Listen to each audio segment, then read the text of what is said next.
Costs for essential services are rising, but the state dollars many Wisconsin municipalities receive to pay for those services are not. Politicians on both sides of the aisle agree Wisconsin needs to change its shared revenue system. News 8 Now's Ken Kozarowski explores how it works and why a decades-long trend is handcuffing budgets. Shared revenue has been a Wisconsin state program since 1911.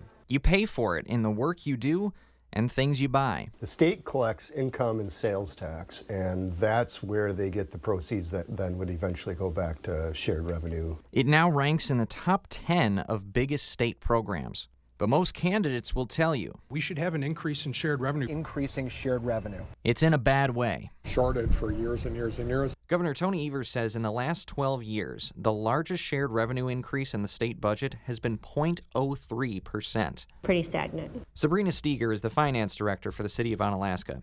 The city got just under $600,000 the last fiscal year.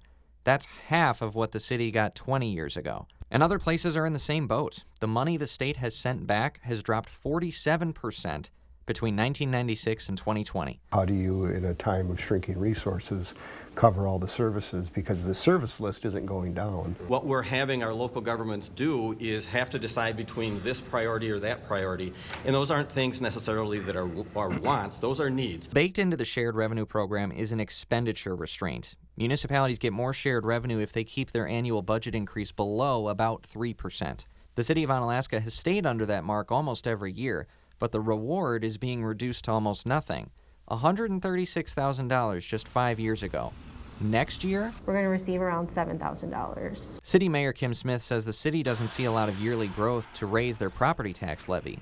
And if shared revenue payments get smaller, we're basically looking for alternatives of ways that we can make changes to how we do business in order to just support what we have. Putting city officials between a rock and a hard place. Definitely something we're going to be worried about for a long time if there isn't any changes from the state. This is Ken Kozarowski for News 8 Now.